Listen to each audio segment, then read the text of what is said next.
Good afternoon, all. We have just to inform everyone that we have gone live on YouTube. So, Okay. Mistura, over to you. Okay. Good day, everyone. You're welcome to the maiden edition of the Spotlights. My name is Mistura Yusuf, and I will be your host for today. The Spotlight is an event put together by SPE Lagos Section, which is going to recognize student chapter presidents who have performed excellently well in the 2019-2020 board year. For those of you who are not familiar with what SPE is, SPE is Site of Petroleum Engineers. We have a mission which is to disseminate technical knowledge amongst engineers and all those in the oil and gas industry.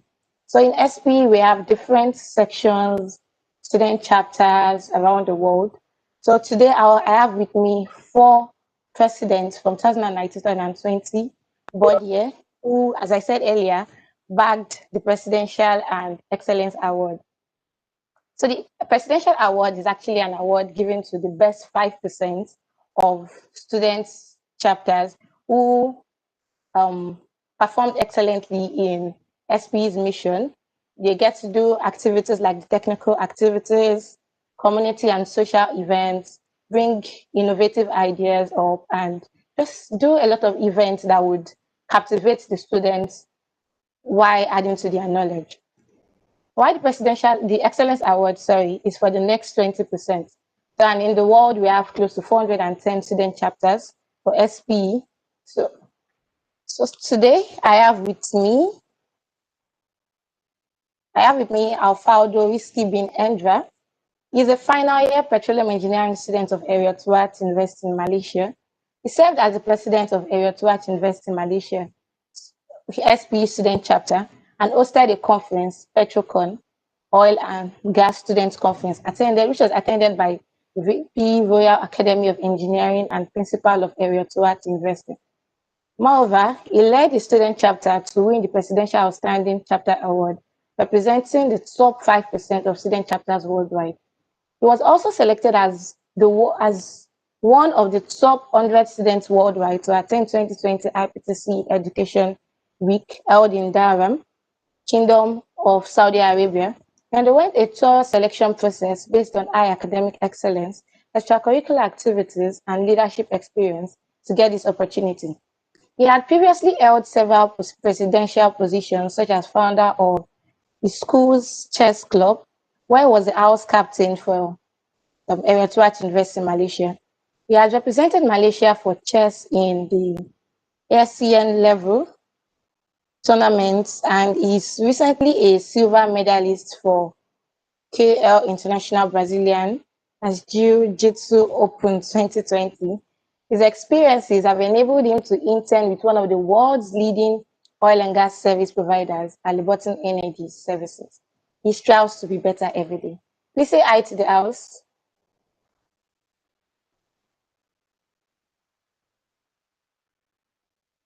Alfredo. Nothing else. Good night. Good afternoon, everyone. And my name is Alfredo.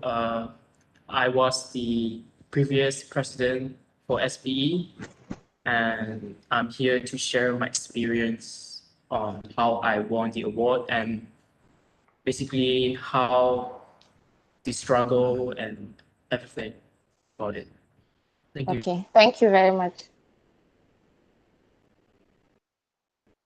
So I also have with me Paul Owonsu, who is a final year student of University of Ibadan, the premier university of Nigeria. Oh, sorry, please, before I continue, I just want us to take safety tips. Please do not watch this while you're driving and ensure you listen and enjoy. If you have questions, you can post them on the comment section on the YouTube page. Thank you very much. Okay, so as I said earlier, Owonsu Paul is a final year student at the University of Ibadan, the premier university of Nigeria.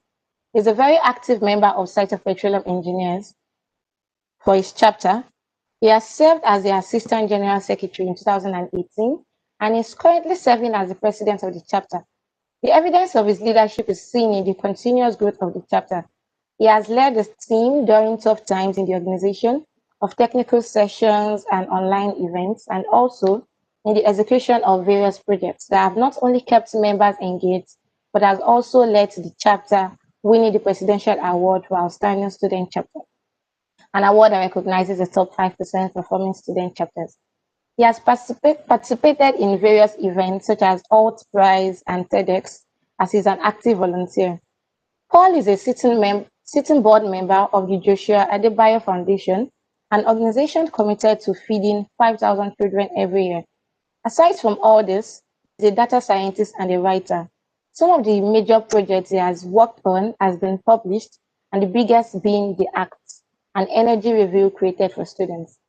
He is a firm believer in constant growth, and he brings that mentality into his role as the student chapter president. His mantra is simple: use your current position to grow yourself in the next level. So Paul, please say hi to the house.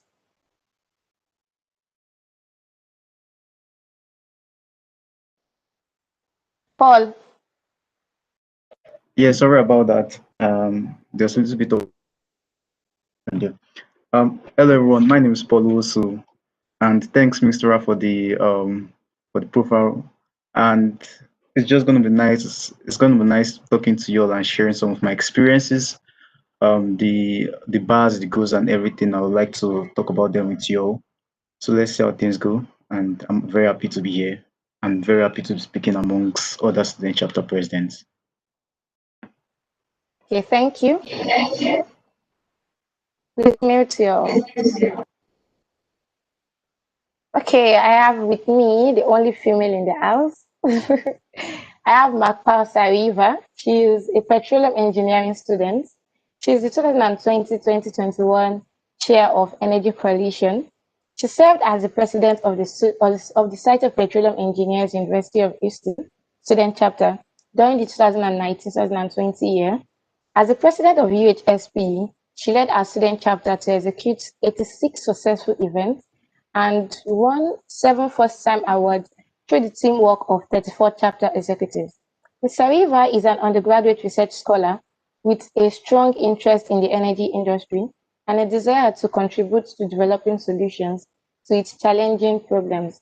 Our research topic on analyzing the relationship between the child and parent worlds in Texas won 5 awards within 1 semester, including first in Society of Petroleum Engineers Gulf Coast Section, North America region, student paper context. This is the first time a student of Houston undergraduate students will represent the Gulf Coast region at the Society of Petroleum Engineers International SPC Championship at ATCU at the annual technical conference and exhibition. First in Society of Petrophysicists and Well Log Analysts, International SPC, where she represented the University of Houston Undergraduate Division as the international level for the first time. In addition, she is on the Dean's List for academic performance and a recipient of the Provost Undergraduate Research Scholarship through the Honors College. This summer and fall, she's interning with UH Energy, focusing on carbon capture, use and storage projects. She hopes to continue her personal and professional development while giving back to the community and impacting the growth of the University of Houston. Akpal, please say hi to the house. Hello, hi, my name is Makpal Seriva, and I am the past president for 2019 to 2020 UHSPE, and I'm very excited to be here today to share my experiences. Thank you so much, Mr. Ra. Okay, now I have with me Promise Auntie. Promise is a graduate of petroleum engineering. He's a graduate petroleum engineer. He holds a first-class bachelor's degree in petroleum and gas engineering from Delta State University and an MSc distinction in petroleum engineering from Imperial College London. Thomas is an energy enthusiast and has recently completed a technical research with Northern Lights, the pioneer open access carbon capture storage projects being developed by Equinor Shell, Total, and the Norwegian government. Many of responsibility, Promise has led as the president of the site of petroleum engineers at both Delta State University and Imperial College London. He currently volunteers with SPE London Section Board, and he is an advisory team member of Energy for Me for North Sea, South, Central, and Eastern Europe, where he contributes towards educating the future generation about energy and STEM careers. Promise led the Imperial College SPE to win the Presidential Award for Outstanding Student Chapter, and his endeavors in impacting his community earned him the Imperial Award. Furthermore, Promise was recognized for leadership and all-round excellence by the Black Impact Class of 2020 Award and received an invitation to the United Kingdom House of Lords. I Promise. Hello, everyone. Good morning, good afternoon, or good evening, depending on wherever you're joining us from. Thank you to Mistura and thank you to the Society of Petroleum Engineers Lagos Section. I'm honored to be joining this panel and I'm delighted to be sharing my experiences with our audience. Okay, thank you. So I would start with Promise since you were the last man standing.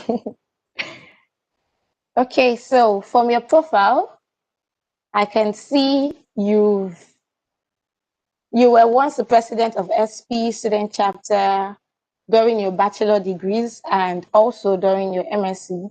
So how did the leadership journey begin for you? Okay, I'm going to ask like 3 questions together so you can just answer all at the same time. So how did the leadership journey begin for you? How did you attain the position of president at Imperial College? Because I know that's a graduate school and there was really no prior connection with the school before you, unlike your BSc where you spent several years before you became the president. And how was the selection criteria for Imperial? Thank you. All right, thank you very much for that question. So my leadership journey started, in fact, with the SPE. So I think SPE was the first platform that opened me to what leadership is about, leading people.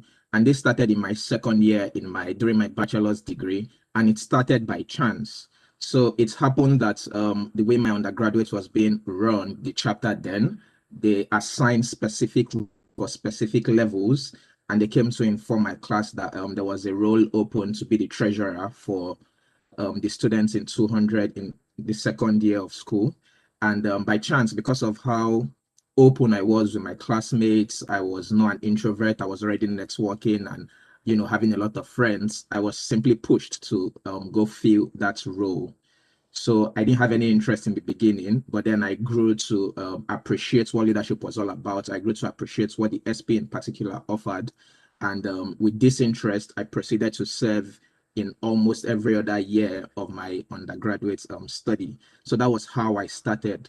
Having already gotten this exposure in leadership and having already experienced the benefit it had on me and the benefits I could have on others, I then deliberately pursued leadership in my graduate study. So I can remember immediately after getting a confirmation of my admission, my scholarship, and my flight to the UK, I already started strategizing about how I was going to become the president, because it was a deliberate process for me. So like you said, in Imperial, we don't even have an undergraduate chapter. So we don't even have an undergraduate petroleum engineering focused course. It's just the master's course. So the only reference I had was to reach out to the past committee, which I did. So just trying to be proactive, reach out to them, find out what challenges they had, which enabled me to gain insights into the kind of things I could start doing, the kind of plans and agenda I could start creating in a bid to convince my classmates to elect me as their president. With regards to the criteria, so that was simply what I had to do. I simply had to convince an international class of over 22 nationalities to elect me to serve as their leader. And I think with taking deliberate actions and giving my sense to the process, because I went all out. I went, 100%, like I said. I had guerrilla marketing strategies or campaign strategies, I was keen about already doing things that could make people resonate with me, resonate with my personality. I was already creating forums where new international students who are just coming to the UK could get information firsthand. So putting all those things in place, making sure I was interacting with everybody in the class, not just, for example, people who are from my home country or people who were my close friends. So those different steps I took, I believe, and the plan I had enabled me to convey my message to the class, and which got me elected. I hope I covered your question. Yes, yes, you did excellently. I like the fact that you were intentional about your actions and you put in the best, and it's worked very well. Okay, so my next question, which is actually similar to what I asked Promise, will be to Alfaldo. So basically, how did the leadership journey also begin? Because I want to hear everybody's story. When did we all think we wanted to become leaders? Because some say leaders are born, but actually at some point, you really need to grow into it. So for Alfaldo, how did the leadership journey begin? Just the same way I asked Thomas, how did you attain that position of being the president? Because I know, okay, during my undergraduate days, I was vice president, and I know the procedure and everything you had to do to get to that position, not to talk about being the president. So how did you become the president, and also what was the selection criteria? To be honest, I didn't have a really good start before my university life. I was an extremely introverted person, and I knew I had to turn my life upside down, like after I finished high school, because I was never a person to look into leadership roles back in high school. So yeah, I tried to turn into a newbie. Luckily, my campus was new, and I took advantage of the situation by starting a chess club. Since I've had experience competing at high-level chess tournaments, this was hugely impacted my leadership journey, as I get to learn from experienced seniors who has taught me a lot. From there, I started to pick up other roles as I got even more confident. I became the house captain for my university, at the same time being a project manager for SPE. So I held like multiple big roles in the past 2 years. From those major experiences, it has led me to attain the presidential role for my SPE club. And the selection criteria was that the person who was elected has to at least have a year of a major role in SPE and has held previous presidential or leadership roles. Thank you. Okay, thank you very much. Wow, it's surprising. You said you were an introvert, and I know I can't really imagine what that would have looked like, pushing yourself out there, taking up leadership roles, and at the end of the day, you did not just become the president, you became a president that actually won the presidential award. Well done. So to my lady in the house, it's similar question as I said. So, okay, I think when I checked your profile, I really didn't see any other leadership role aside the president's. So what was your journey like? And the same question.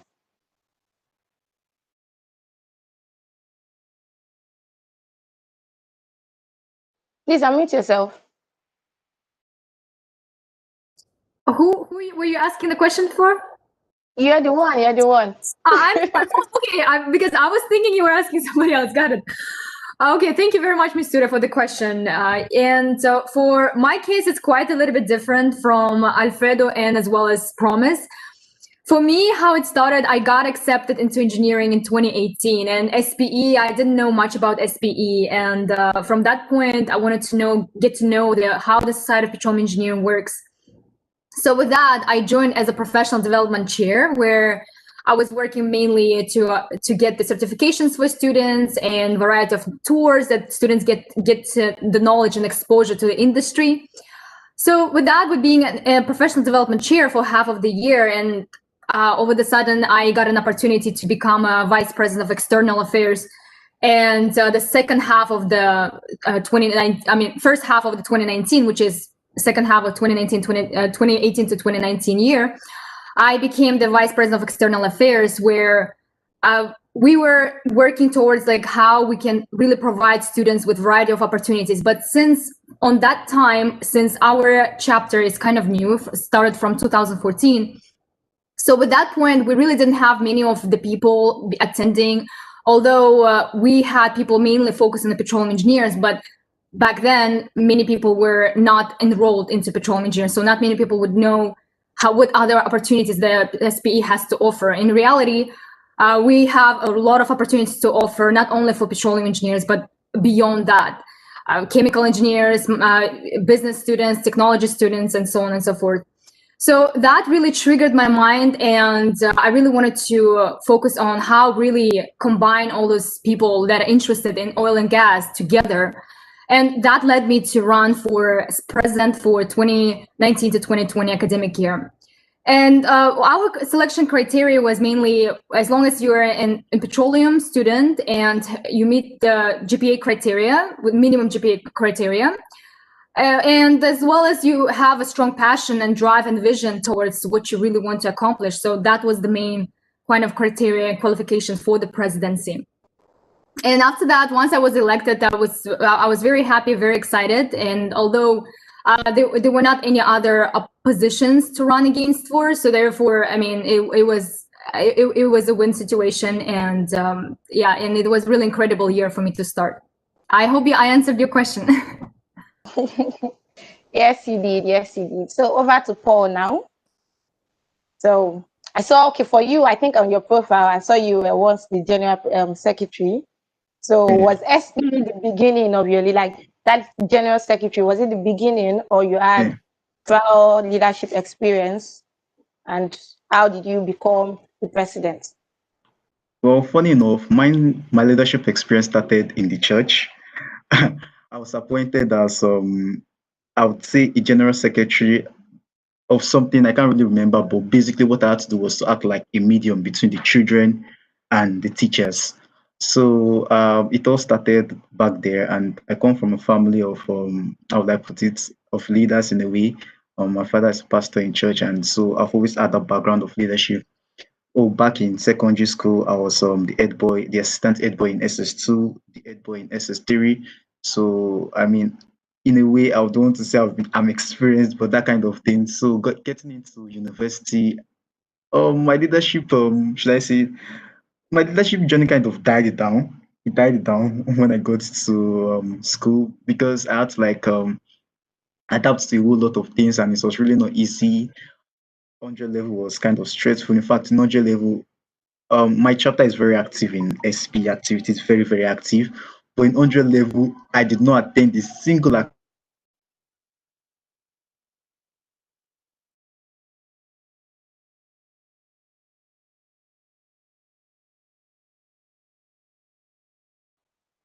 I think there's a break in transmission.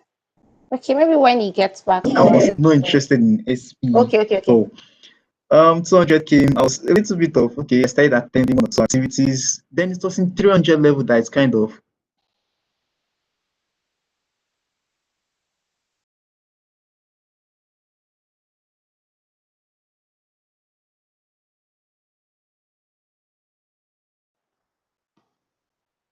Paul?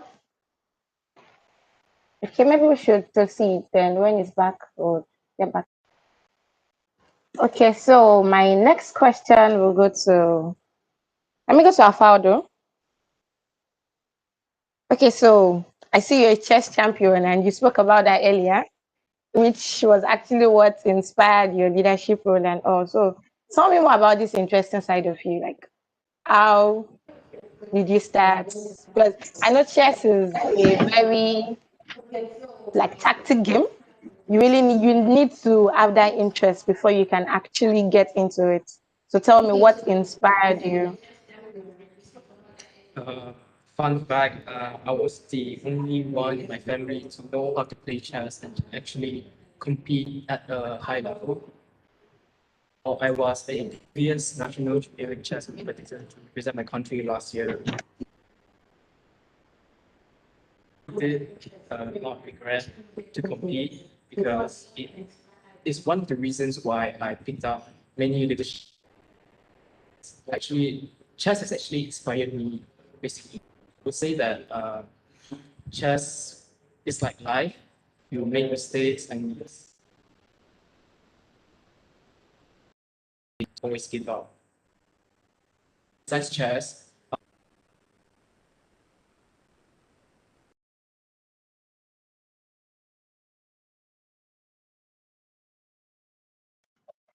Sorry, did I get the question? How, hi Paul. Anyway, yeah, I was also an active athlete as I also competed for my country in the KL Jiu-Jitsu tournament, which I brought back silver. From there, I believe that not only we should work on our leadership, so our mental and physical aspects of our body. And trust me that this will definitely improve your way of life. Thank you. Thank you very much. Okay, Paul, I think you are back. So basically, like, how you become president?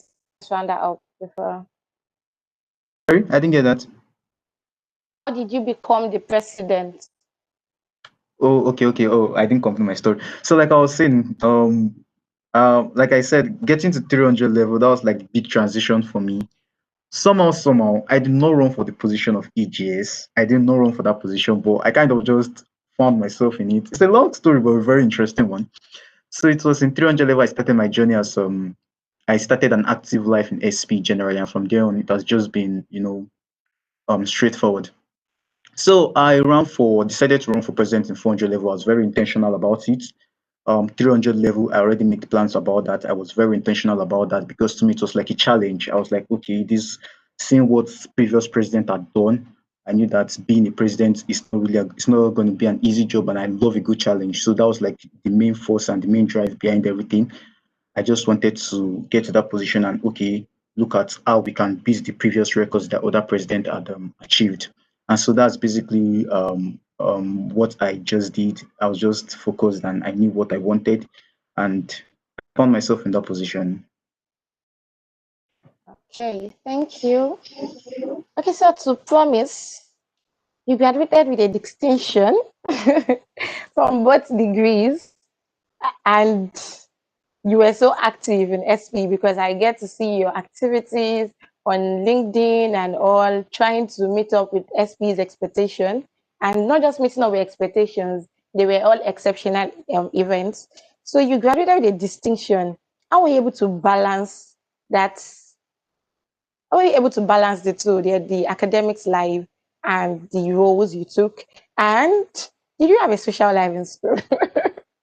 So on a scale of 1 to 10, like, just give me where do you place yourself?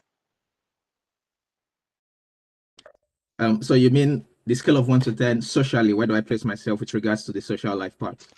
Yes. Okay, so I'm going to let you and our audience judge and rate me. So in my undergrad, especially in my final year, when I was the most active in SPE, leading as the president of my chapter, I was also an ambassador for Mozilla Firefox. I was also an ambassador for Google, and these were nothing academic related. These were, putting together digital events, social events. I was running an entertainment company in school. The name of that company was called J-Cube Global Entertainment.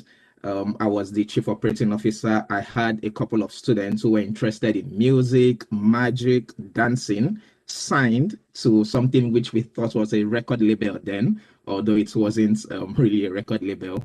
And we were organizing events in school. So we had shows, students would pay tickets to come see our artists perform. We had magic shows. So I think I was pretty active as far as social life and, social activities went. Then you mentioned how I balanced doing all of that and still maintaining academic excellence. Well, I think for anyone, those who are serious about their academics and not doing anything extracurricular, as well as those who are balancing both, the necessary ingredients applies also to me, having discipline, commitment to what I was doing, good time management skills, knowing when to do what, and how to structure out my time, allowing time to study and allowing time to not just participate in these other things I was getting involved in, but participate actively and to a degree where I wasn't just wasting my time, but I was benefiting something from my activities. And so in addition to all of that, in reflection, I think I did more, or I learned more how to recognize opportunities during my master's study than in my undergraduate study. What I mean is, the many things I mentioned I did in my undergrad, I didn't exactly do that during my study at Imperial. So coming to Imperial, or rather in my undergrad, I was the one initiating things. I had an entertainment company. I was organizing shows. I went out to be the ambassador of Mozilla Firefox and Google and so on. But in Imperial, you have all these opportunities available. You have different activities being organized by people where all you have to do is just participate. And so it became increasingly important for me to not just jump at any opportunity I saw, because everything has some benefit or the other. So I had to make sure I was deliberately evaluating the contribution the opportunities had to my short-term goals, my mid-term goals, and my long-term goals. So I think that's one thing I did differently. Moreover, my academic program here at Imperial was very intense, unlike my undergrad. So it was honestly impossible for me to get involved in a wealth of, so many activities. So I had to be very strategic in choosing the kind of things I got involved in. But having said that, the necessary ingredients I made mention of: discipline, time management, commitments to your various activities, and just being smart and working intelligently and not just, working hard all through, I think really helped me to balance both.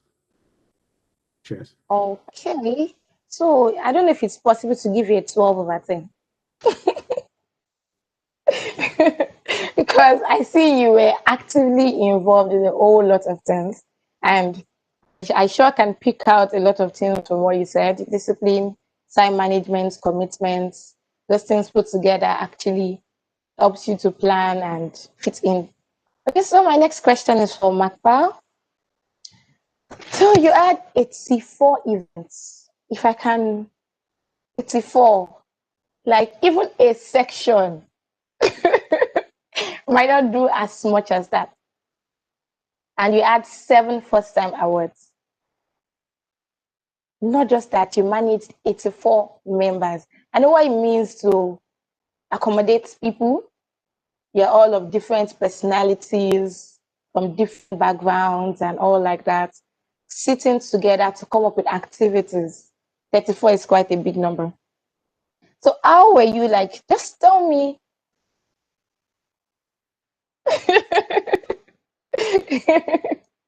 Okay, so tell me how you were able to achieve this. How did you plan? How did you manage? I just need to hear that story. Thank you so much for the great question. So, like I said, when I started, I got elected as the president, and we were about like 5 people as an executives. And what I did, I certainly interviewed every single chair and committee to make sure I really get to know the person, really get to know who I'm working with, how I should strategize the whole academic year for our students as well as for ourselves. Because for me, number one goal is really to provide for students an opportunity, a variety of opportunities out there. And on top of that, to make ourselves a better leader on an everyday basis. And for me, it was very important for me to share that vision, to share that passion. And every board meeting that we'd have, I would always tell, we really need to help the people. We really need to get out there and have these opportunities. Or we also need to have our award, because we haven't gotten any awards since 2014. So I think that kind of passion and sharing that vision really drove students to join into our membership, to our board. And on top of that, I would never say no to anyone who would like to join. For example, I would certainly discuss this with the executives and to see whether we should really admit the person to become the committee or to become the chair, and letting them in and having them experience that, whether you have experience before prior joining SPE or you don't.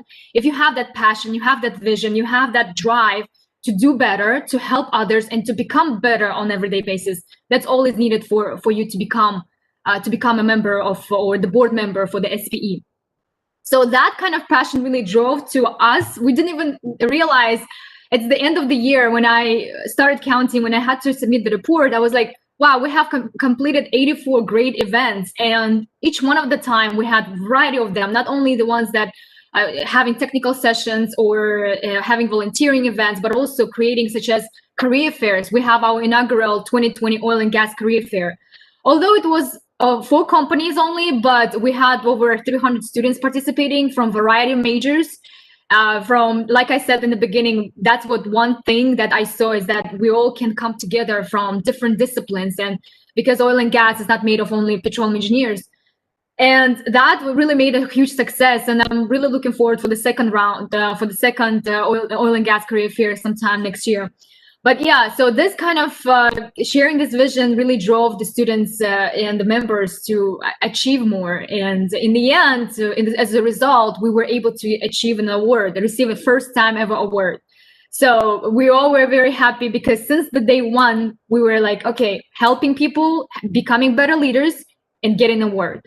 So those three things that really drove us forward. I hope I answered the question. Yes. So I see having a goal before everything actually helped you achieve your aim. So let me accompany that question with something else.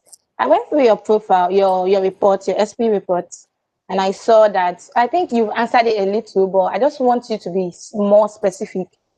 I saw your chapter was not active prior to this. And you just coming up to winning the Excellence Award. I know what it means because I've actually been a 2-time judge for the SPE Student Chapter Award. And I know the criteria that are being followed. And I know what it means going through everybody's profile, picking out the best. So what did you do differently? Like I said, so for me, the first thing that I went by, I definitely spoke to previous presidents as well as chairs and committees before, like in SPE.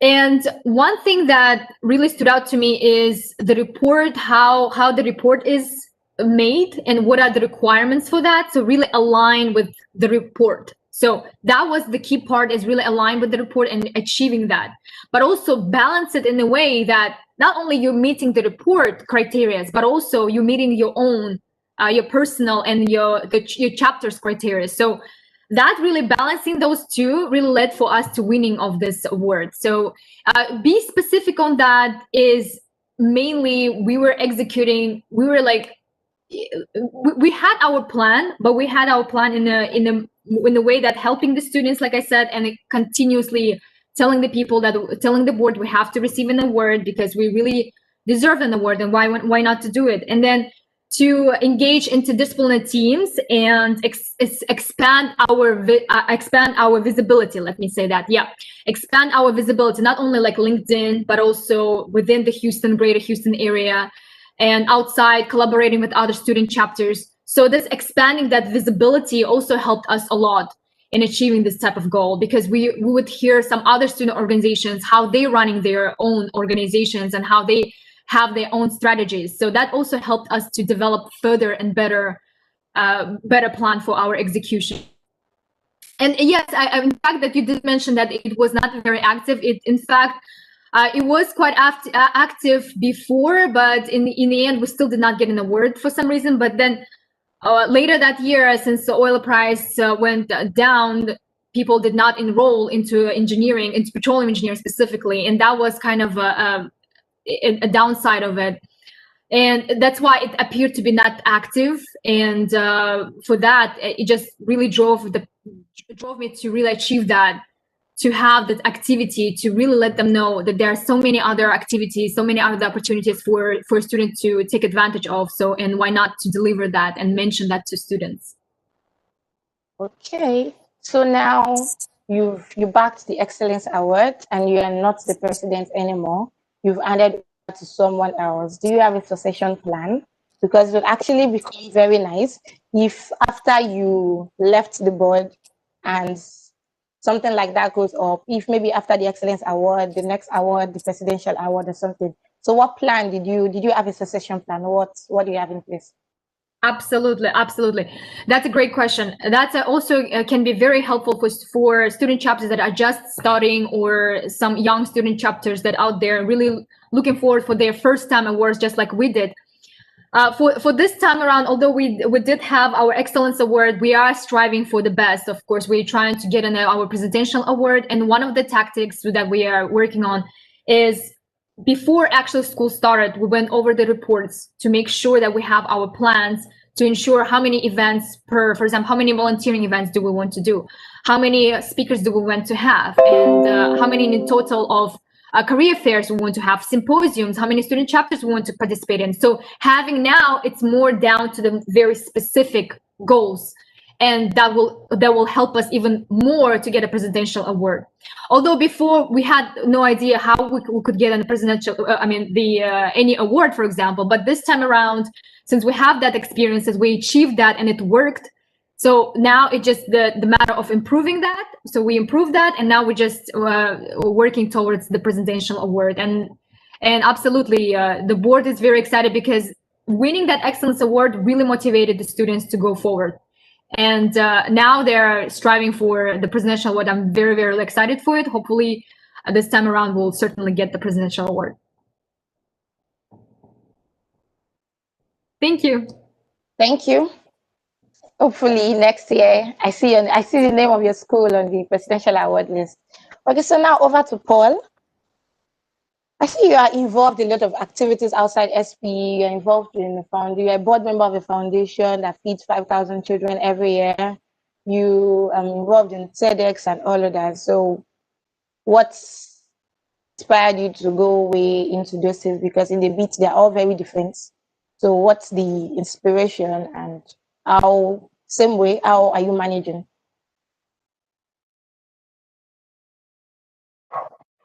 Yeah, all right. Thank you for the question. So for one thing about finding balance in your activities is it's a daily and conscious effort, and it's really not easy because every day you meet new challenges that tries to throw you off balance. So you really have to be intentional about trying to find balance in your life. I'm always of the belief that if you want to attain something, you focus on that and then you sacrifice time for other things. And in a way, that's really affected my personality because sometimes you can focus on achieving one thing and then your social life is down the drain. And sometimes you can focus on, building your social life and then your academic life is down the drain. So you literally have to find a balance between the two. In terms of the kind of activities I'm particularly interested in, they are relating towards leadership, volunteering, and communication. Yeah, those three basically, because I personally love public speaking and I love things like that. So most of the things I volunteer towards are platforms whereby I get to showcase my skills and things I'm really passionate about. So you see me volunteering at TEDx, that's because I love what the aim and their vision, what they're trying to do. You see me volunteering, you see me doing a whole lot of community service. That's because I love what they're trying to do, reaching out to lower levels of people that would not be able to fend for themselves. That's something that's I'm really passionate about, building people up. That's really something I'm really passionate about, and self-developmental goals. That's something I'm really passionate about. So those are things I try to align my goals with because I know I have enough energy, to see it through. In terms of balancing SP activities with my normal routine, um, I'm a data scientist. That's what I do generally. So in my chapter, I'm more like not just the president, but I'm also the team lead of data science functional team. We have different functional teams. So I'm also the team lead of that particular team. And what we generally do is to analyze data and basically do a lot of analysis relating to data. And that's something I'm really passionate about. So one thing I do is I try to align what I like with what I can do within that platform. So I like this, okay, definitely this is something I can work on. If I like talking, I want to an illustration will be, oh, I like talking, so let me organize an event that's related towards this so that I can help people know how to build the confidence in this particular area. I know how to do this, let me work on a project that would help other people learn the skill that I know. So that's what I try to do generally, because at the end of the day, it comes down to how well you can manage your time. Okay, thank you. Quite similar to what Tommy said earlier about managing your time and being intentional about your actions. Okay, so this question is going to be for everyone, but I'll start with Promise. So what was your greatest challenge being the president? And at what point, because I know when you get to do these activities, we all know we are working towards a goal. We know what SPE is expecting. So what was your greatest challenge? What was the best moment for you? And what's okay, let's go with that first and I'll add something else later. Yeah, thank you. Looking back, I think something that would have been my greatest challenge is working with my team. It's not as easy as it may seem from outside leading people, especially when these are people from very diverse backgrounds, diverse technical backgrounds, diverse cultural backgrounds, diverse school of thoughts. For example, in my master's program, only a few percentage of the students were from originally petroleum related degrees. So you have people from all sorts of engineering coming to specialize in petroleum. You have people who may not have done something closely related to energy coming to study petroleum. And what that meant was we had a committee of people who did not necessarily have any experience working with the SPE, for example, or who did not have any leadership experience prior to taking up roles with Imperial College SPE chapter. So the biggest challenge was motivating these people to put in their efforts to do this extra thing in addition to a 9 to 5 intense learning environments they were already in. I think maybe because of my experience or due to trying out different approaches, one thing that really worked that helped with this challenge was getting people to focus on the bigger picture. So, for example, it was not about organizing an Energy for Me program. It was about the impact we're going to have on these students who are going to benefit from the Energy for Me program. So just getting my team members to think about what the end impact of our activities were. I think that's inspired most of them and eventually all of them to key into what we were doing. Because I feel like human beings psychologically would always find a way to commit themselves to something they believe in, something they're passionate about, something they feel fulfilled about, and something they feel is impactful. So getting them to focus on the impact, on the big picture, and the greater goal was the first step to getting them to be committed to it and to create time and, be for what they were doing. I'm sorry, could you remind me what the second part of the question was? The highlights. The best moment. Yeah, Yes, yes. Yeah, so I think the best moment would be the Energy for Me program we organized where we went to speak to just one primary school. And the reason is because looking back at my experiences with the SPE in Nigeria and here in the UK, one thing I noticed was they don't do as much educational campaigns as we did back in Nigeria. So in Nigeria, it was a norm to always go out there to speak to schools about STEM careers, about science, technology, about energy, about oil and gas, because as we know, petroleum is a dominant area, it's a dominant study field in Nigeria and in Africa. Whereas in the UK, where you have people having school strikes, for example, and you have an environment that is drastically moving away from fossil fuels, I think for the first time in the past 2 years, the majority of power generated in the UK was not from fossil fuels. You have people implementing school strikes, to close down oil companies and things like that. So it's even more important in an environment like this to go speak at people at that primary level to let them understand that oil and gas is not just this dirty thing that is degrading the environment, that there's now more awareness and more efforts the industry is doing to make sure our operations are efficient enough and to make sure we're actually supporting the transition and seeing how we can combine both renewable resources and oil and gas. So going to speak to the kids here in UK, which was not something that was already being done, was the highlight for us, and seeing the interaction we had with the kids, saying, a 7-year-old kid asked me about nuclear energy and I didn't even have the answer to his question. So seeing that there was already an interest in these kids in science, in tech, and getting some people from Imperial College come speak to them, seeing how much they appreciated that interaction was a highlight personally for me. Wow, thank you. Okay, so over to Faudo, the highlights and most challenging moments.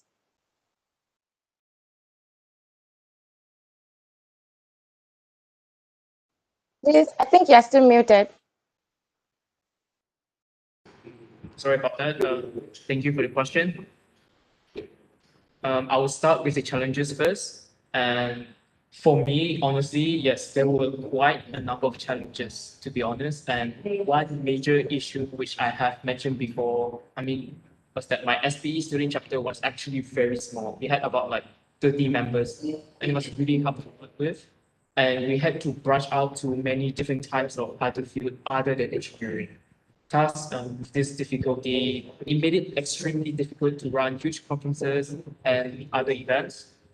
And for us to actually tackle this issue, we actually of our staff, lecturers, and even seniors to actually help us on this. So I would say don't be afraid to ask for help.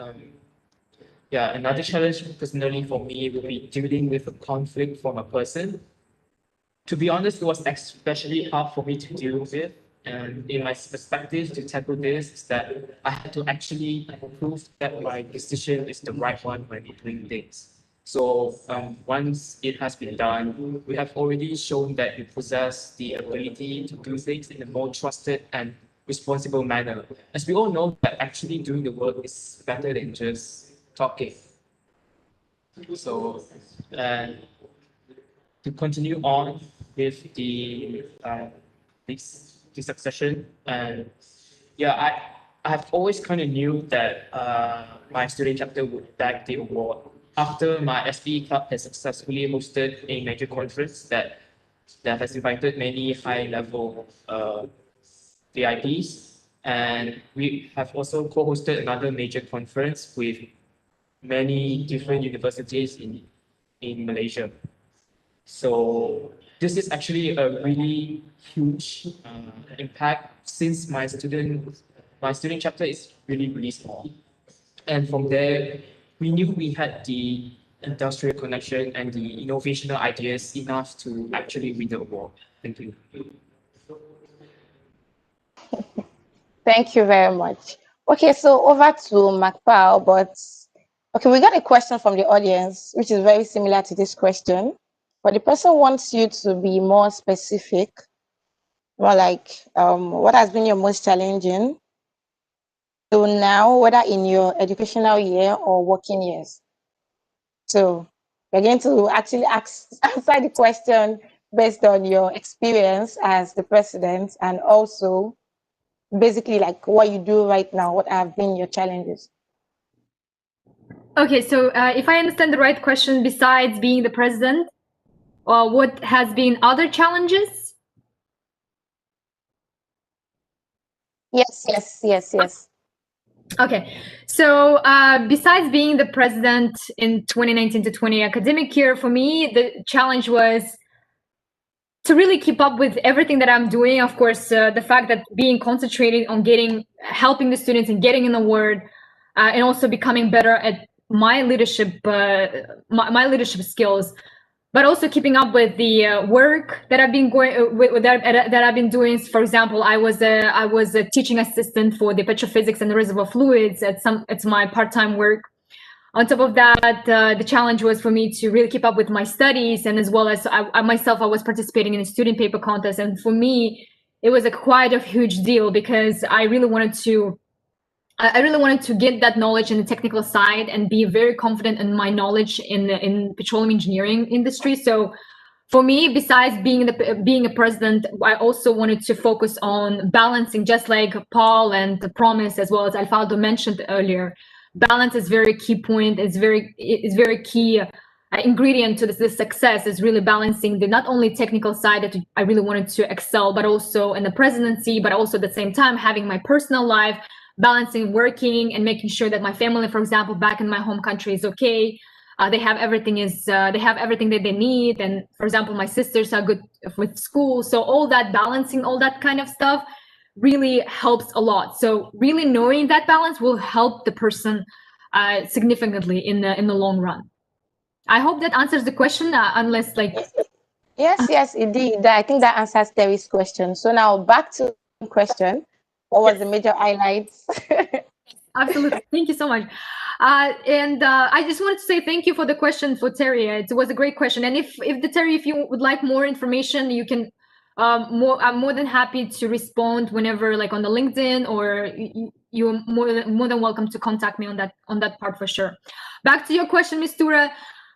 So the major highlight was when I saw our chairs and committees planning the events. I was like very happy to see them being so motivated, because we always give a chance for each committee and each chair to organize a couple of events that they want to and they desire to organize themselves, right? Because that's what makes them a leader, because we want to make sure that we are giving them this opportunity, and they're also taking this advantage and improving themselves. So seeing that from many board members and seeing that they are willing to do that, it's amazing. That was for me, every time when I was experiencing that, it was just like, wow, this is amazing. That the fact that they're seeing this, the fact that they're becoming great leaders, it's just so satisfying to me. And of course, besides all other highlights that we had, having variety of speakers and info sessions coming along, that people would companies would come in and accept the resumes, and that actually led to many people getting internships and many people getting interviews.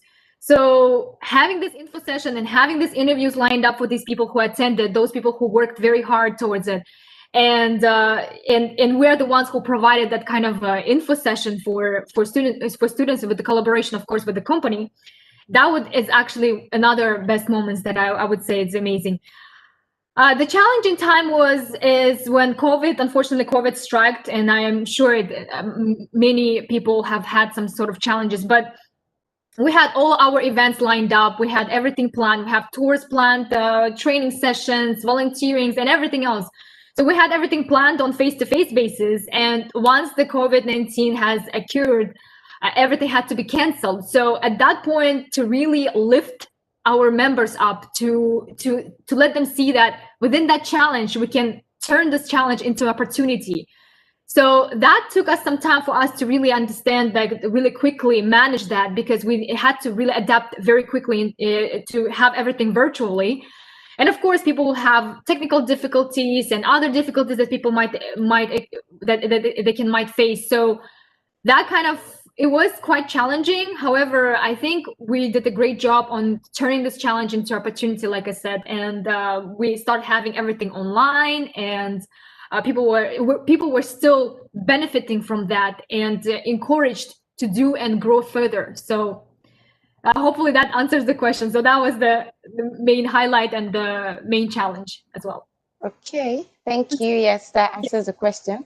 Okay, so over to Paul. I see you are still the president. So what was and what is the best challenge? Okay, then the major highlights for now. All right. So for the greatest challenge, one of the biggest challenges I ever faced was, just like Promi said, working with teams. I think working with people is something that's really underrated. People do not know that that thing is actually difficult, you know. So a short story. When I first became the president, it was very difficult for me to, you know, assign tasks to individual members, because number one, you don't get to know their strengths, you don't get to know their weaknesses. You just want to assign tasks and get things done. But later on, you begin to realize that a lot of people don't have the same energy as you do. I mean, you are the president, which means you have to have the greatest amount of energy.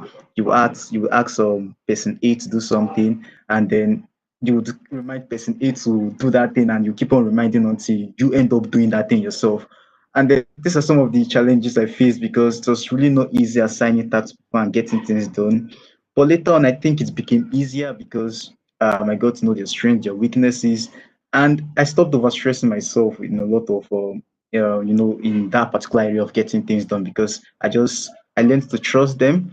I learned to trust that they know that they are doing this because of the chapter. And moreover, I think the basic point I'm trying to make right now is it's a process. It's a process. It might be long, it might be short, but at the end of the day, it's all about understanding people. I would not say I've really experienced a major challenge, because when I resumed my position as president, I was currently on my IT, and funny enough, we have not resumed. You know, we were supposed to resume school back in April, or I think May, yeah, May this year, but that's when we strike with that's when the coronavirus was at its peak. So obviously we have not resumed. And I think one of the biggest challenge for my chapter generally is the fact of organizing physical events. I would not say it's a challenge, but I'll put it this way. I feel like that's where more of the problem comes up, when you want to organize major and big events like that. And that's where we always have problems, when we try to seek out for funds and when we try to organize all these major and big events. So we've really not experienced that. All we've been doing so far is online event, and that has been relatively easy because I mean, once you tell someone to come and speak at your event and they know they don't have to drop money, they will definitely come. So, so that's really easy. It's really not hard organizing online events. We just have to try to align our goals with what our student members actually want. So, organizing online event have really not been a problem. So, like I said, I've really not faced a huge challenge. I've really not faced one, but definitely one thing I'm not looking forward to is when we resume and I have to try to balance my final year project with my academic life, my social life, with attending conferences. So it's really when I think about it, it's really I feel like that would be my biggest challenge, trying to balance all those things together. But I true always do. So in terms of my major highlight, I think that's got to be when we won the Presidential Student Award chapter, the Presidential Student Award. I was not expecting it at all. I remember that day perfectly. My phone was, I think my phone was 2%, so I had to put my phone on airplane mode. And when I came online, I started receiving phone calls and I saw a lot of text messages. I was like, what's happening? Before I could even check, I just received the phone call, and then my general secretary was like, Paul, we won. I was like, one word. Because I was so shocked. I was like, one word. Then I came online and I was seeing the messages, the congratulations, and it was just so amazing because at that particular point, I was like, wow. I had to take a break, go back offline, and then I took a walk, a 1 hour walk. I remember perfectly. I took a 1 hour walk to regain my senses and just come back to it. I was like, okay, we did it. So I mean, I wasn't expecting it. So that was something I was so excited about that. And everybody, my team leaders, my team members, and the whole student members of SPE University of Ibadan chapter, they were really happy about it. I remember that night we kind of trended and it was really amazing. So that has got to be the major highlight for now. Like I said, I'm looking forward to when we resume and we're going to organize a whole lot of activities. So that's something I feel like the major highlight is still yet to come. But let's see what we got. Okay, it's been interesting listening to everyone. So over to Alfaldo, the biggest challenge and your major highlight.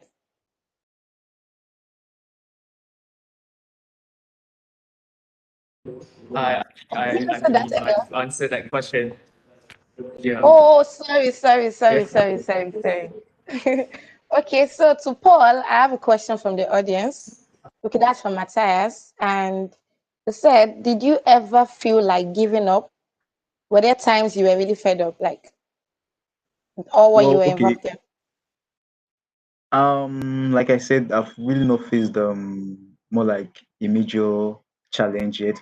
But the time I actually felt like giving up was a day before our election. Oh my God. Our election last year, the election before I became president, it came around the times we were writing exam. We were writing exams. Sorry, we started exams around that period. So I remember perfectly. We had a test that day, and we also had our manifesto that particular day. And I was stuck between preparing my slides for the manifesto and reading a particular test. Like I was really distraught, and there was no light. We're in Nigeria, there was really no light. So it was really tough for me. And at the end of the day, I ended up sleeping. I did not even prepare my slides, and I did not even read. So when I when we got when I got when in the morning we I wrote the test and practically I just tried my best. And then I had to go back to my hostel, prepare, and come back for the manifesto. And when I came back with a blank slide. They're like, "What's your slide?" I was like, "Oh, no, we are just going to. I'm just going to speak like that." So that was tough for me. I remember that night. That night was so tough. Nobody. It was literally so difficult.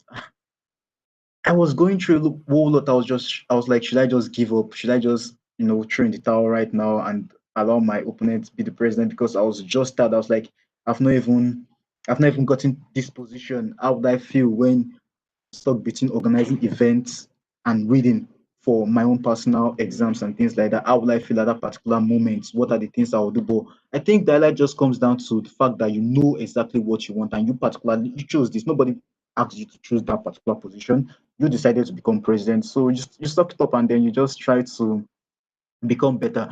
So of course there are going to be times like that. I know, like I told you, I'm not looking forward to resuming. I know I'm going to be stressed out a lot, but it comes down to a whole lot of discipline. Like you have to know how to manage and balance your time. I know there are going to be sacrifices on my part. I'm single and I'm really not ready to get into any relationship because I know the person I'm going to break up with him because I'll not give you time. I mean, that's just the fact. So I try to manage all these things, and I know there are going to be sacrifices, but it's just about having a whole lot of discipline and trying to do the do the things that matters most at the right time. Okay, so do what matters most at the right time. Okay, I have a question for Alfaldo from the audience. That's from Jacob. He said, what made you take up leadership roles as an introvert? I know you said something about this, but I guess he wants you to be more specific.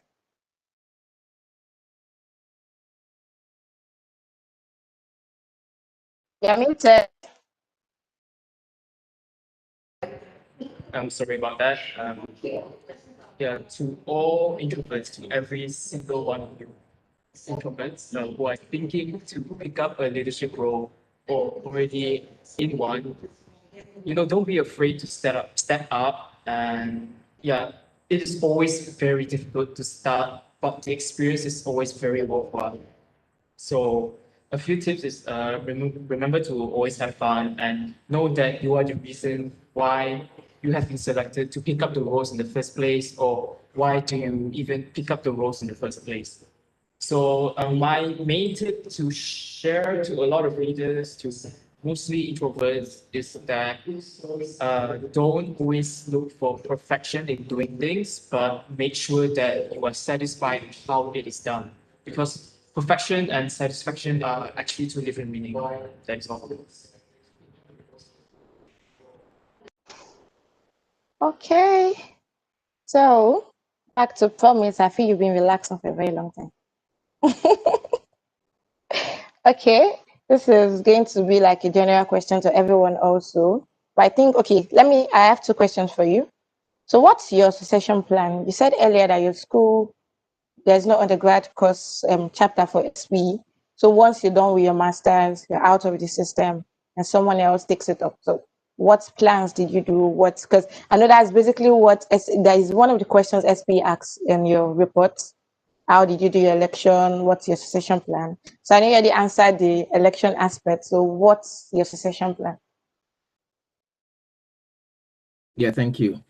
I think succession planning is a great deal, very important in every organization, regardless of the SPE or not, because it's great to do so many wonderful things or to start and lay a foundation. And it's also important to have people pick up from where you left off and improve things. So due to the peculiar situation we have at Imperial, which is having just master students, they come, they spend 1 year with the SPE and then they move on. Before now, we've always had to personally try to get in touch with those who have served in these positions before us. So for example, I had to try to identify, locate, and reach out to the presidents who served before me. Another thing that was already in place before I got here was we use a central location to store all our efforts, all our data, all our contacts, all the things we've done in the year before, just so the next set of executives could assess them and see what has been done in the past and use that as a guide going forward. Some things I and my try to add to what we already have in place is to officially make it possible to have the past executives spend some time with the incoming executives.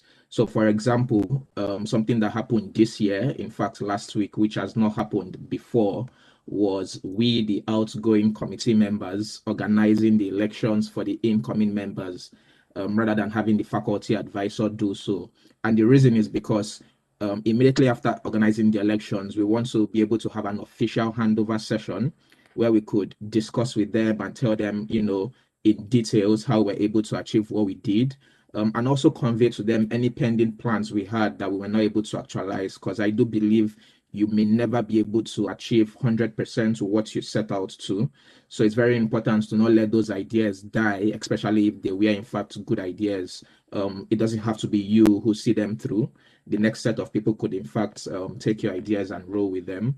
Another thing we want to do, have an official SPE alumni network, and this would be beyond the committee members themselves. So there are SPE members who have just been participants, but who have always shared their ideas, their perspectives with the committee members, and that is in fact how we're able to achieve what we achieved and how our able to be aligned with what our membership expected. So we're not just putting because we feel good. We were directly communicating with our members to find out what they wanted to see, what they wanted to learn, what activities they wanted us to put together.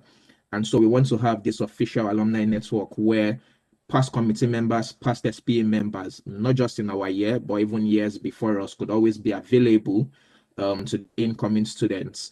And even beyond the SPE, it also helps in the sense that they have access to these resource persons, people who may have in fact gone on to do things in the industry. They have access to speakers. In some cases, they might even have access to funding, because we get funding from companies, and the best way to get to these companies is through mutual networks, through mutual people who or networks which you've built. So we'll go ahead with technology, having our central cloud storage, communicating everything that's been done in the past. We will try to make sure there is some direct interaction between the outgoing committee members and the incoming committee members. And on a larger note, we'll try to implement this alumni network where all the members of SP, regardless of being committee members or not, could always be available to interact with new members. Yes. That's a really good plan, because there's nothing as wonderful as you having a plan for those who succeed you, because it's a good legacy you are leaving for them. Okay, so another question from me, which is going to be a general question for everybody. So at what point in time did you actually feel you were going to bag this award? Like, did you feel maybe during the event, prior to the announcement or anything, did you just get to that moment and you were like, oh no, yes, we're getting this? Yeah, great question.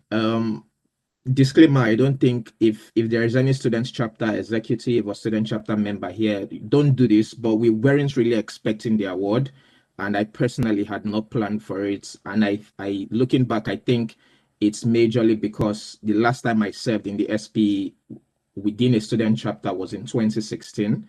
That was when I was the president of my undergraduate chapter. So I had worked for a while before coming back to school and before serving at the students chapter level again. And so I think I had even forgotten that there was this component of, leading the students chapter where I had to submit a report and I could get an award. So coming to Imperial again, there were a couple of things I was very sure we would not meet up with. A very important one is the Petro Bowl competition. So the way the Imperial College master's course is structured, there's literally no way our students can participate except something changes in the near future. And so due to those different things, I really wasn't looking forward to the award. I think I also submitted my my reports at the deadline. I remember reaching out to Ola Davis, who is in charge of Europe, and asking if I still had some time, if the deadline was just that day or 11:59 p.m. on that day.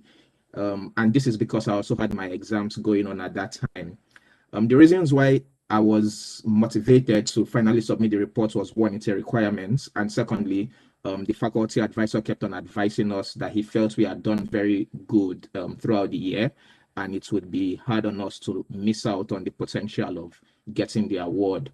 So in summary, there was no point I thought we would win the award. I think we just, as a team, went ahead and did things which we felt we wanted to do, create the impact we wanted to create, and then the award just followed naturally. And on that note, I would just like to highlight my appreciation for my team members. No offense to Alfredo, Paul, Mark Powell, but I think I had the best team, and it was 100% their doing. It was their efforts that made it possible that we won. Thank you. Okay, so over to Makpa. Okay, this is a really great question. And additionally, what Promise said a while ago, so I also did not have a feeling that, oh, yes, we're getting the award. But at the first day one, since we haven't gotten any award before, it's been one of our goals is to get an award, right? So there was any point of time that we were thinking, oh yes, we're gonna get an award, but in a sense we would always strive for best, and eventually, just like he said, the award naturally followed us, right? And we got an award. But however, it still does not stop us to further continue on becoming better in our chapter, for example, and getting our presidential award. And for the first time when we received that award, it was quite a huge deal because it was for the first time, and the fact that this type of strategy worked for us to get it. So therefore, all is needed for us now is improve that strategy, improve that report, and submitting it. Although for my case, it was a little bit different. So when I wrote the report, I did review it with rounds of advisors and rounds of some couple of other people to make sure that it is following the standard and everything else. Because once we got through that, now we will know how to construct our reports and how to submit our reports in the sense of how we should execute our plans in the following years too. And that also helps for us to have some communications with next president, for example, and next executives to inform them this is how it goes and this is what it should be done, and to make sure that they aware of this kind of situations and this kind of opportunities and this kind of like what it needs to be done in order for us to achieve a higher goal, a higher award. So yeah, absolutely. So I would certainly suggest for all the chapters, for example, not to have the feeling that, oh yes, there is a time that you would be thinking, yes, I already got an award, like we got it. But instead, just keep on following your passion, keep following your goal within the chapter, and eventually, and make sure you write the good report. And in the end, you will certainly get an award. Okay, so over to Paul. I think you said something relative to that earlier, saying you were not expecting the award. So do you want to add something else? No, not much, but I personally don't think there's any student chapter out there that thinks they're going to get the award. I mean, it's not something you expect. Just like you said, there are about 400, more than 400 student chapters right all over the world, and I'm pretty sure about 50% or more than that, more than 50% are doing great activities. So the question comes ringing in your head: who are you? Like, who am I? Why do you think I'm going to get it above other student chapters? So it's just about you trying to do what you're supposed to do, work on your student chapter, focus on the growth of your members, and see how far it's going to take you. And then if you win, you win. If you don't win, you don't win, and you can always try again next year. And just try to live up to the legacy. Okay, so over to Faudo. Thank you for the question, because yeah, it was a bit unexpected as well, because my SPE club is actually really small. It's about like 30 students, I have mentioned before, and my SPE club has successfully hosted a major conference with high-level VIPs that attended the event, and as well as co-hosted another conference that relates to a lot of universities in my country, Malaysia. So from there, we knew we had the industrial connection and innovational ideas to write a report, and as well as having this community service which we had. Like we even collaborate with a company that has sponsored us to do a beach cleanup, and even teach about recycling, and yeah, because it's not all about operational industry. It can also be how the Society of Operational Engineers can do help with the environment as well. So I think we are branching out to an innovational way, I can say. Yeah. Okay. So I think we have an opposite question from the audience. Thanks to Matthias for that question. They said, what would you have done if you did not win? Like, how would you have felt? So Afaudo can take it up from there.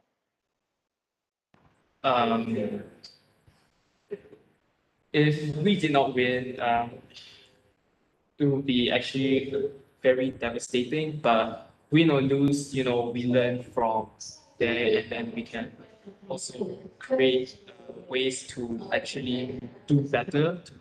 Because previously, my seniors have told me that when we run our SPE club, we don't always think about the award, but we actually have to think about the members. If we put aside the award mindset, we can actually, have a lot of ideas to move forward. Basically, that's my honest answer. Thank you. So over to Paul. Yeah, I mean, it would have been painful because at the end of the day, loss is a loss. But I think the bigger question comes down to what exactly are you going to do after you know that you did not win. We cannot take away the fact that, I mean, you did an award, and then when the list is published of student chapters that actually won an award, whether excellent or presidential, you did not see your student chapter name on that list. That would be painful for sure. I remember there were some awards that we also missed this year. I think had to do with the SPE in Nigerian Council with losing the award. I forgot the name of the award, the SPE Nigerian Council award. I mean, so that was literally so painful, but it comes down to what exactly are you going to do next year? What's going to be the change you're going to implement? Because we can't take, like I'll keep on saying this, you cannot take away the fact that you're going to actually feel that pain. It's going to be there, it's going to be there. I don't think you get to think about things like this. Like, okay, yes, I know that we won. Funny enough, I've actually not thought about the fact that what if we lost? Like, I've not thought about it. I think that's something nobody wants to think about. And I'm pretty sure everybody right here can relate. Nobody wants to think about the fact that, oh, what if we actually lost? That's something nobody wants to think about. So if we had actually not gotten that award, it would have been painful for sure, but definitely would have gone back to the drawing table and asked ourselves, what can we do next year that will be different? How can we implement changes? How can we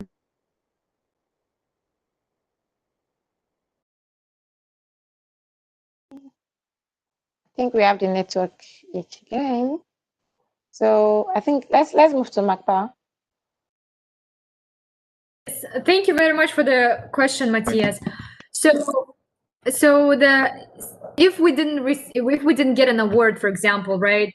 First thing I would think of to communicate, to go for to have a meeting with, for example, with Gulf Coast section or with the regional directors or something like that, to identify where our lacks were in terms of which areas can we improve in order for us to receive an award, or get some feedback from the SPE to see which areas we should strengthen ourselves and where we can better ourselves for the next year.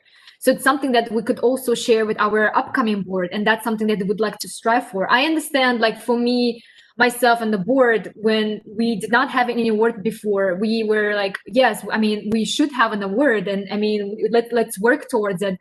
So I completely understand how it feels and how it seems like. However, to have that goal in your mind, it doesn't mean that if we didn't get an award, does not mean that we should shift out of it. It's actually opposite. Strive for it and find out which areas we should improve, which areas we should make sure that we excel at the best. So that would be my first step, is get the feedback, because seeking for feedback will correct you to the right path, direct you to the right path, and that will help the next board to achieve even better. So those kind of things that will help any student chapter, I think. And exactly, that's another thing that I wanted to point out. Before actually school started, I also communicated with the SPE, asking them what are the criteria, how we can do it, any questions that you have about the report, any questions that you have about the award, anything that you are not aware of, you can certainly ask and find out and get the details of each of the sections that needs to be qualified for an award. So certainly those, those are the steps, and those are the things that I would like to highlight, is really seek for feedback. Make sure you review, and make sure you share that with the board, so the board has that vision, has that goal that, yes, we won this award, we're going forward it, and we're going to achieve it. And I do agree, even if we didn't get an award, it's all good. As long as you served the people, students, and leaders become better leaders on each day basis, as well as students with a variety of opportunities, that's all that matters actually in the long run, as well as in the big picture. Thank you. Thank you. It's our promise. Yeah, thanks. Just like the panel has highlighted, there are some endeavors in life which I believe the process or the efforts does not really matter. It's just the results that matters. For example, in unethical, cutthroat business environments, no one maybe cares about the process or the effort. All they want to say is the results. But in so many other areas of life, just like with the SPE, the process and the effort, in fact, does matter, and sometimes even more than the results.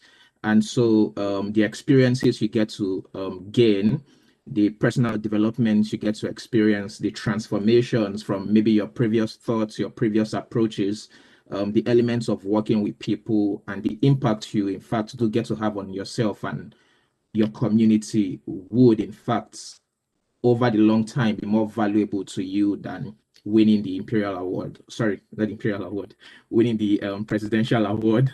And yeah, but I do think it's also important to get recognized for your efforts. So for example, even though I wasn't expecting to win the award, once I completed my reports, it did occur to me that we had done quite well, and I was hopeful that we were going to get recognized. However, I would just like to summarize this with what every other person has said, which is the element of reflection, whether you won the award or not. So that's the thing I would like to add. Even if you did win the award, like we did win the award, it's still important to reflect on what you did do well and how you can even do it better. And if you didn't win the award, it's also important to look back at, what you didn't do well, how you can do it better, and things you did well, what you can improve upon. So that's constant element of looking back at your activities and looking for how you can always improve things would set you apart over time. And moreover, it's the practice of the SP to always gain feedback from everything they do, regardless of how very successful or less successful it is. So yeah, that's a good trait to add to both the SP and other areas of your life. Thank you very much. Okay, I think Alfaldo has a lot of fans on the... Okay, I have a question for you from Terry. It says, how do you deal with pressure and stress that comes with being a leader and getting desirable outcomes? Well, everyone has many ways to stress. And for me, it's to go to the gym, exercise, compete. This is what I love to do. For me, I believe that exercising is actually one of the best ways to actually release stress. And I actually encourage every one of you to go to the gym, keep yourself healthy. Like I said before, we should not only improve our mental health, but we should also improve our physical state, because this is the way of how we can improve ourselves. So yeah, this is how I deal with stress and problems I'm dealing with. Thank you. Okay, so I think I have a question for Makpa. Okay, so it's how motivating is the SPE to students at Houston? How motivating? How SPE? motivating is SPE to students at Houston? It's very motivating because, like I mentioned earlier, it's quite motivating because the fact that we are serving our students and becoming better leaders on everyday basis, people just love it, and they love the fact that we have a variety of events that we can provide, and not certainly focused on, for example, just graduate students. I mean, the ones that are students, but also outside of it, as well as with young professionals and our alumni. So we have a variety of events that serves different types of fields that people are in. So they're quite motivating, honestly, and we just look forward to getting bigger and better at it. Okay, so a little bit out of SPE, I'll start with Promise. I see you won 2 awards recently, and I know I did a little follow up on WhatsApp, LinkedIn. So tell us more about it. How did you feel like going into a new environment and bagging those awards? And what distinguished you from others? Like, Yeah, thank you very much, Mr. Ra. So for those who may not be aware, Mr. Ra is referring to something called the Black Impact Class of 2020 Awards. So it was set up by the Black Impact Organization, and the underlying motivation for setting this up was in the heat of the Black Lives Matter movement, when there were like so much negatives out there in the news, so many things that could be discouraging to young minds, both those who have in fact experienced racism and those who perhaps haven't. So they felt it was important, especially with that. And then the coronavirus pandemic, we had a lot of students who were not going to experience their usual graduation, and they were not going to celebrate it as they expected, as they've been expecting to be. And so this organization decided to put something together just to create some positive atmosphere for Black students in the UK.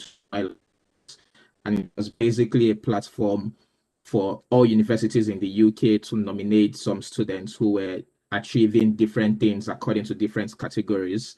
I personally got nominated for the leadership category and the all-round excellence category. So that's someone who was leading well and impacting their community, and someone who was doing that and both exceeding academically also, both excelling rather academically. What I would say is I think, or I believe my efforts, the things with the support of my team, my mentors, Imperial College, were able to achieve, the various efforts we were carrying out, in fact, earned me the nomination. So I got nominated to participate in the award. To win the award, I had to be voted for. And in reflection, I think the reason why I won, I do not think I'm necessarily better than the next person I was nominated with, is the elements of community. And that's why it's very important to be in touch with people, to, network, to reach out to people, try to help people beyond your immediate circle. So everything I was doing, right from coming to the UK studies, I was not neglecting my friends of friends, my community behind. So for example, I was still very much involved in trying to guide students in getting admissions to study abroad, trying to assist those who were trying to access scholarships, just like I did, trying to share my experiences. And at the end of the day, I had this rallying support from, my family, my friends, my extended network. So my impact may have gotten me nominated, but at the end of the day, it was people, my community, that won me the award. And yeah, I'm honored to have won the award. My thanks to the Black Impact Organization and the UK Parliament and House of Lords for the invitation, which I got by virtue of winning this award. Cheers. okay, so congrats again on that. Okay, so to Alfredo, you were amongst the 100 students selected to attend IPTC. Okay, so please, for those who don't know what IPTC is, I want you to explain more to them. And did your involvement with SPE actually have an influence on this? And just share what the selection process was like, because I get some people might be interested in it. Hello. Yeah. The IPTC is actually a very prestigious event for the petroleum industry. It's actually a conference that stands for International Petroleum Technology Conference, where all the latest technologies are being shared in that conference. So they are actually selecting 100 students to, learn the technologies, and everything is sponsored, like the flight, the accommodation, food, and everything. So yeah, absolutely, being a president of my SPE club has not only improved my public speaking ability and confidence and such, but it has also made my lecturer write a very good recommendation letter to the IPTC members. Moreover, there were at least like 90% of the students selected in the IPTC who were very involved in their student chapters, like being the president, vice president, ex-presidents. So I encourage like all of you, Macau, Paul, promise to to sign up for this next IPTC event. It's actually going to be hosted in Malaysia, in my country, in Kuala Lumpur. So I really hope to see you guys there. So yeah, the admission process was difficult, as you need to have good academic results, leadership skills, and also excellent extracurricular activities. But aside from that, what made me stood out than the rest of the candidates was the ability to speak and communicate well. Like, yeah, I was an introvert, and yeah, it's actually really a breakthrough for me to even be selected in the first place. So my tip is to have excellent communication skills and the personality to have the upper hand. So that is all for me. Thank you for this question. Okay, so I see what your involvement in SP in a bit helped you achieve. So to Maka, you're now the chair of Energy Coalition. Is this in your school or way outside your school? And same way I asked Alfaldo, did your involvement in SP also influence this, or what actually inspired this? Yes, thank you. It's a great question. Energy Coalition combines a variety of other organizations within University of Houston. So basically, it deals with the side of women engineers, for example, SPE, and some other student organizations that within University of Houston. So it combines. It's like a big umbrella for all the organizations that related to energy at the University of Houston. So Energy Coalition is also based under UH Energy that mainly focuses on energy within the University of Houston. So it certainly SPE did influence that, because that experience, having and seeing these leaders growing and seeing myself becoming better and giving back to the community really motivated me to go forward and try myself in the energy sector, such as combining not only, for example, oil and gas, but also renewables or alternative energy, anything like that that relates to different types of combination of different types of energies. So that actually led me to become the chair of Energy Coalition, and so far I'm seeing that people being very motivated and inspired, and they also trying to become a better leaders as well. So that I enjoy working with people. So that certainly influenced me to serve further and to give back to the community, to give back to the students as well. Hope that answers the question. Oh, yes, it does. Okay, I also see you are more into technical papers and a whole lot of things. So just say something and encourage students. Okay, even I personally have always wanted to do more of like technical papers, and also say something that would inspire me. Yeah, absolutely. Please do. Please absolutely do. Because to me, when I just joined in 2018 to Petroleum Engineering Department, my GPA was not as good, for example, and having that technical knowledge in my field of study that I'm doing, and as well as like language barriers that I was thinking maybe I was not able to understand some terms in a pretty good way, but getting out of comfort zone, that would really help me to move forward and achieve that goal, participating in a student paper contest and reaching out, initiating the talk with different professors, and selecting a professor that will work with you, if of course if the time is available for this professor, to work with the professor to move forward, and how you actually can participate in those kind of activities. And not only just you winning, but also the journey of that will help you to gain so much knowledge and from different aspects. And involvement of my student paper contest went all the way back to 2019, even before, or 2018, when I heard the student paper contest for the first time. And right after that year, I got an internship with Aramco, and from that point, I was trying my best to get into student paper contest by utilizing my internship experience. And luckily it did come out pretty awesome, because getting out there and asking for example, participation, and for them to support you in that matter means a lot. And I'm really happy that this kind of support I was giving, thanks to Aramco, thanks to the Rystad Energy, as well as my professor and the university overall, it led for multiple awards overall. So, you know, and I really certainly do encourage everyone to participate in this type of activities. That actually was one of my tips closer to the end of this section, to mention that about be active in a variety of other technical opportunities and activities. Besides, of course, leadership, it's amazing. Please do. So balancing them both will really be great on the long run, and of course, for the future success. Thank you. Okay, thank you. Okay, so I have a question for Promise from Matthias, but it's actually very close to my last question, though we're still looking out if there are other questions from the audience. So the question is actually, what's your advice for people who want to go into the industry? Yeah, so ordinarily the question would be direct, because I would think he's talking about the oil and gas industry, but then we can't talk about the oil and gas industry again without making reference to the energy industry at large. So if you're looking at the energy industry at large, by all means, we are still responsible for powering the world. If you're looking at the oil and gas industry in particular, then I would advise you to be very specific about what your desires and where your passion lies.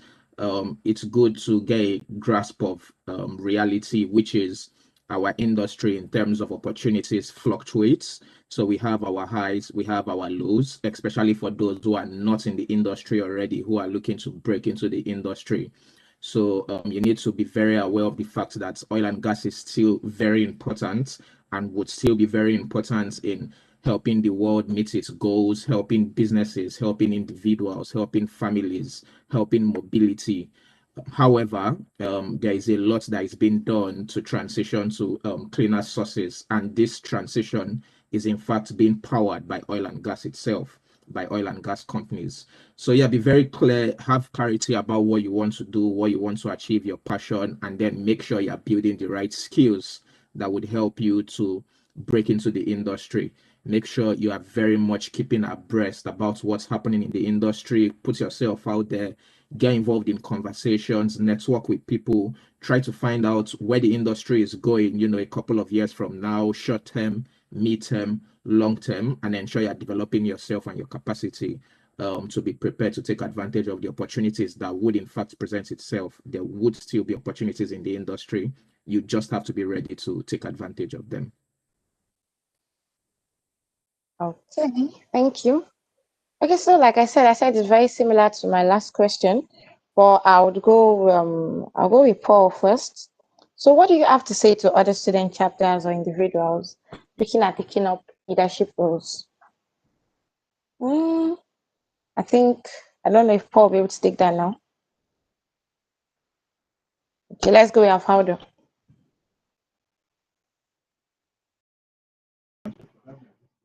Network is bad. Sorry, can you hear me? Okay. Anyway, to all students to all student chapters and individuals to take up the leadership role as like I said before, don't be afraid to step up, and always have an open mind, and always strive to be better, and always communicate with all your teammates. And this is actually really important.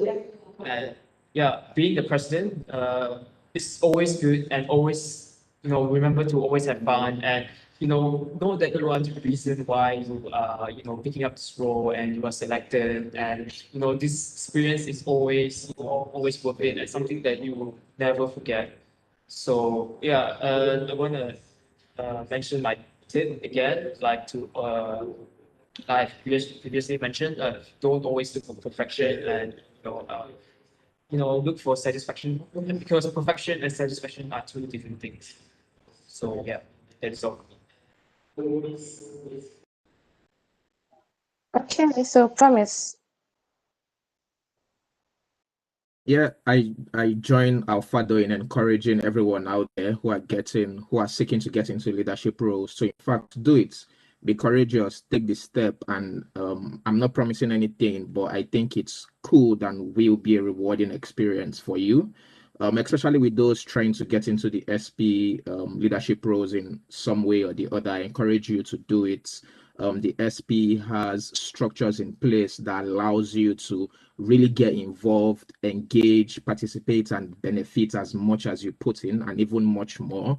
What I'll add to what Alfado has said, and I'm sure Paul and McPaul would give some other direct traits and advice to you, but I'll just add that always try to give yourself the opportunity to learn from people. Be very open-minded to having a global mindset. Be very open-minded to not sticking to your approaches, to your thoughts, to things you already know. The way you carry out your activities, try to open up yourself to diverse perspectives, to how people want to do things, to people's cultures, their backgrounds. Try to have empathy, just be a human being first, even, which would help you be a leader. So be a human being, relate with people, interact with people, communicate what you're doing, give people the opportunity to know you, give people the opportunity to learn about your experience, share that with people. You might in fact be inspiring the next person, and also give yourself the opportunity to learn from people, to benefit, and get involved. If you do get involved in any leadership opportunity or position, make sure you are doing it 100%. I always advise to go for 100%. Anything that is worth doing is worth doing well. Yeah, thank you, Promise. Is Paul with us? Okay, maybe we'll go to McPaul. You'll be back. Yes. Echoing what Alfaldo, Promise, and Paul mentioned earlier, like echoing all of them, I would like to add a couple of more, actually 10 things that I brainstormed and came to my mind. Is actually be bold. Although like you have your plans, you have your things, just be bold of what you really want. And as well as ask questions, seek for feedback all the time, whether it's a leadership role, whether it's a technical side, always seek for feedback. And of course, learn from your colleagues, from people, from your mentors. Speaking of the mentors now, get a mentor. That's my third thing, actually. Get the mentor, and as well as become a mentor. Be a mentor for some other, for example, freshman or sophomore, or some other students out there who are looking up to you, or you really want to help them also to achieve some sort of goals, right? So that would be my suggestion. And also the fourth one, have an idea. For example, if you want an award, have a plan, have a specific plan for it. Or if you want to achieve like let's say a student paper contest or anything else that you have in your mind, anything that you're defining as success to you. So have a specific plans for it and go bit by bit, and then you will certainly achieve that for sure. Number 5, I would say communication. There are a variety of platforms out there such as Toastmasters. They are free. Please join there, and this really will help you to build that communication. I'm still learning, and that will help you as well to build that, not only the confidence, but also having this kind of talks and being able to communicate with different types of people. And on top of that, it will help you to network as well. So that is I think communication is very crucial, and I think all the panelists covered that part. And one of the ways can help you is Toastmaster. They're free, so please do join and try it, and you will see that within that 6 months you will see your actually growth within it. Number 6, I would say, give back to the community, volunteer, try to volunteer, and see how it's turned back. And we have, right, for example, food bank events, or helping some of the students, or helping some other kids in high school. So please do volunteer also. Number 7, I would say participate in a variety of activities. Yes, leadership is amazing. Also making sure that you balance it in a way of also participating in the technical aspect of it. So having that leadership and the technical side is actually the perfect one, in my view. For example, it's a really great one.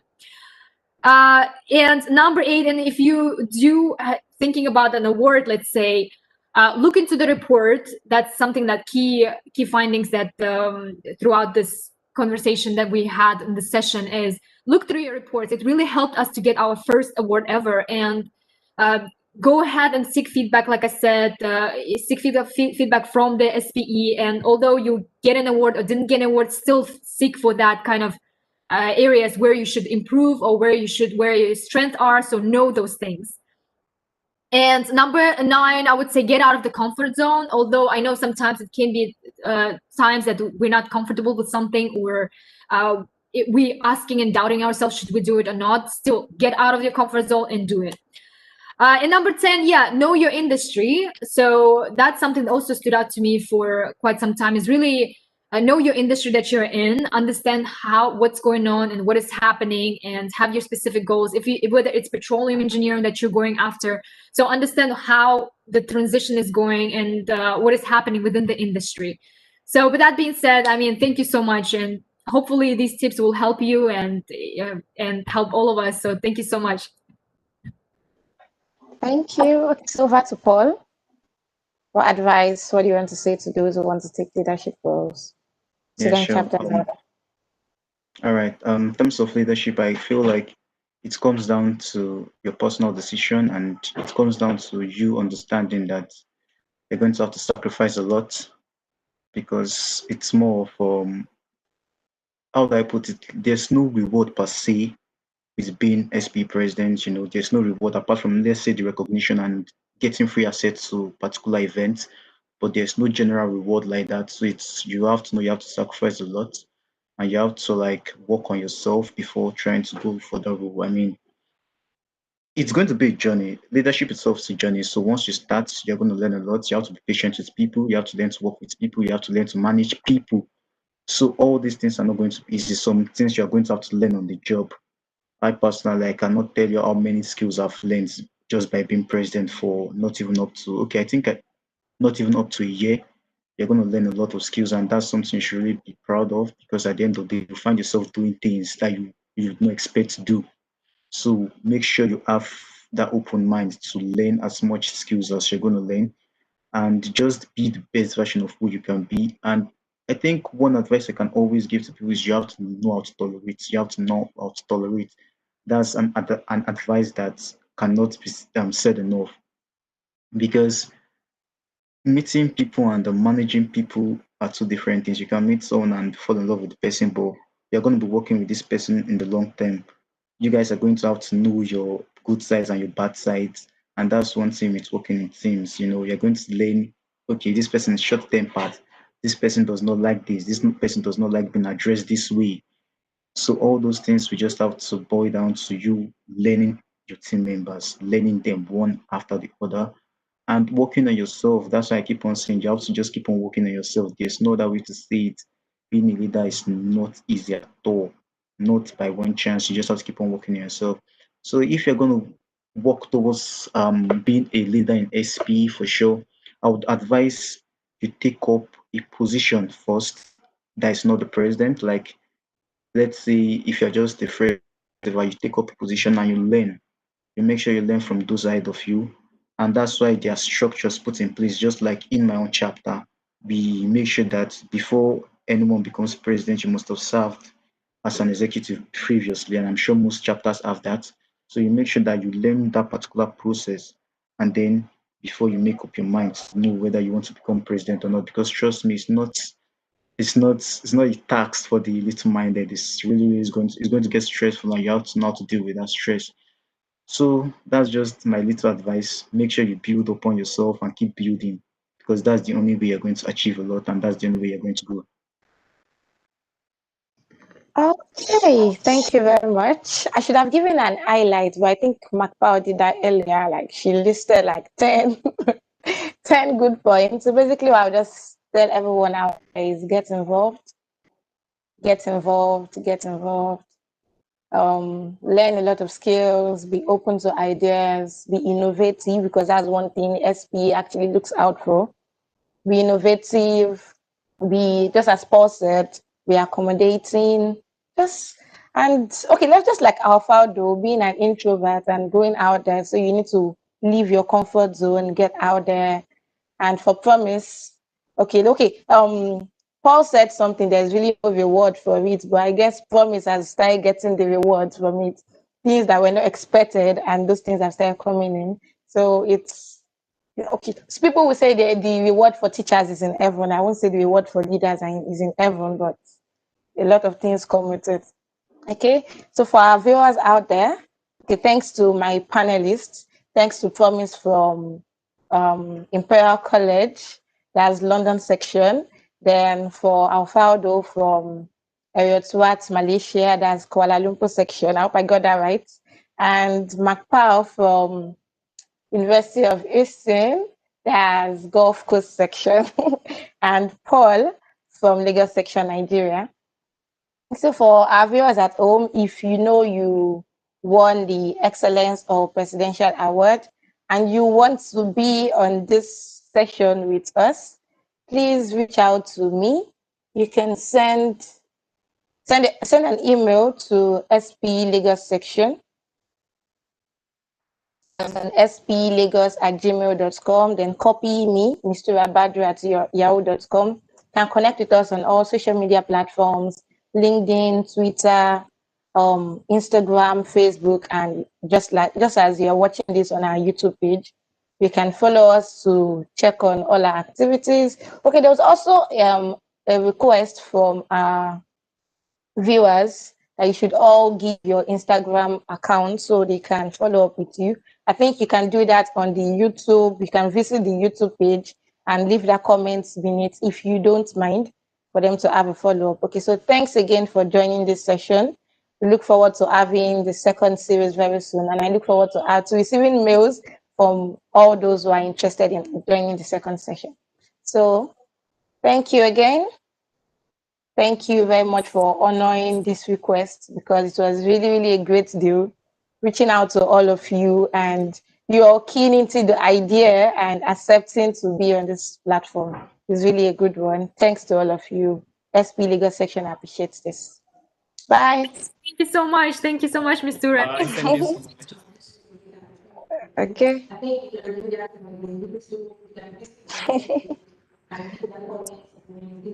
Have a good one, everyone. Thank you. Thank you. Thank Nice to meet you. Paul. That's Bye. I hope